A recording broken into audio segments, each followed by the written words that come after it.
Halo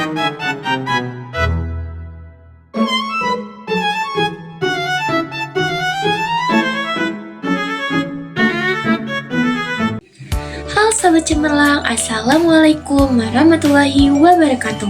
Perkenalkan, nama saya Helani Kemania dengan NPM 204230019, Prodi Pendidikan Guru Sekolah Dasar. Nah, pada mata kuliah kali ini telah kurikulum, saya akan membahas materi tentang memahami elemen kurikulum pada tahun 2013 dan kurikulum Merdeka. Pada video kali ini ada 3 poin penting yang akan kita bahas. Yang pertama, standar kompetensi lulusan atau sering disebut dengan SKL. Yang kedua, ada standar isi. Dan yang terakhir, ada zonasi dan domisili. Tonton video sampai habis ya. Memahami elemen kurikulum 2013 dan kurikulum Merdeka. Pengertian standar kompetensi lulusan atau SKL. SKL merupakan kriteria mengenai kualifikasi kemampuan lulusan yang mencakup sikap, pengetahuan, dan keterampilan peserta didik setelah menyelesaikan satuan pendidikan pada jenjang pendidikan dasar dan menengah.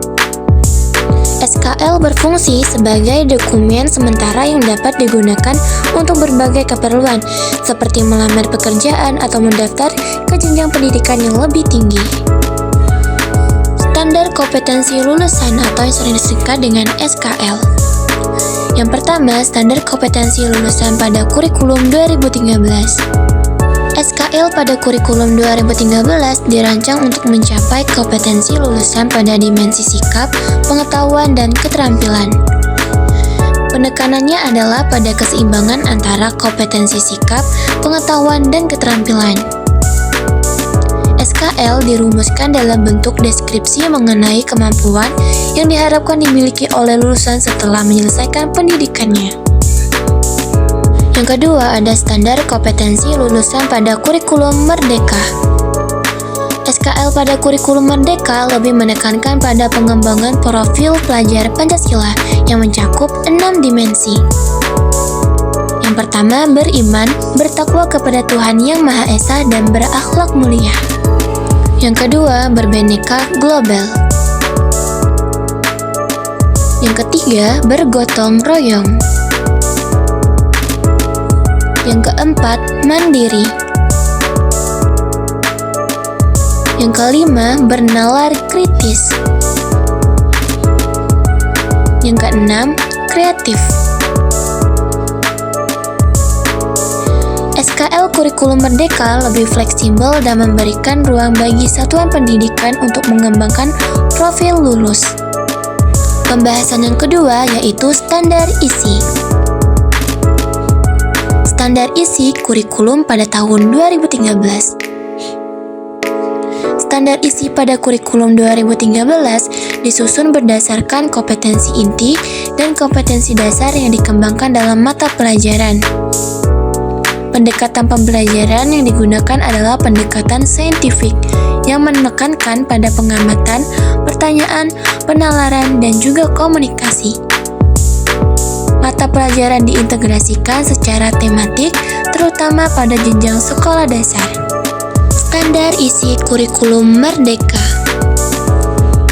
Standar isi pada kurikulum Merdeka lebih fleksibel dan memberikan keleluasaan bagi satuan pendidikan untuk mengembangkan kurikulum operasional secara dengan konteks dan kebutuhan peserta didik masing-masing.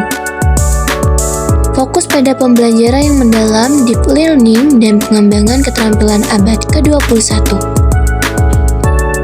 Kurikulum Merdeka memberikan kebebasan kepada guru untuk mengembangkan pembelajaran sehingga pembelajaran dapat lebih kontekstual. Kurikulum Merdeka memiliki fokus dalam pengembangan karakter dan moral siswa. Pembahasan yang ketiga yaitu zonasi dan domisili. Zonasi dalam penerimaan peserta didik baru atau yang sering disingkat dengan PPDB. 1. Sistem zonasi dalam PPDB bertujuan untuk pemerataan akses pendidikan dan mendekatkan peserta didik dengan sekolah tempat tinggalnya. 2. Domisili menjadi salah satu faktor utama dalam sistem zonasi, di mana peserta didik yang tinggal dalam zona prioritas memiliki peluang lebih besar untuk diterima dan di sekolah tersebut. ketiga, sistem zonasi ini diharapkan dapat mengurangi kesenjangan kualitas pendidikan antar sekolah dan mendorong pemerataan pembangunan pendidikan. Ada beberapa dampak dari zonasi. Yang pertama, zonasi dapat mempengaruhi pilihan sekolah bagi peserta didik dan orang tua.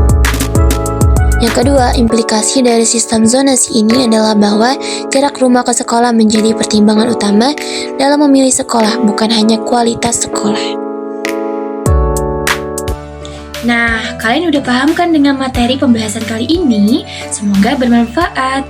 Sampai jumpa di video selanjutnya. Saya akhiri. Wassalamualaikum warahmatullahi wabarakatuh.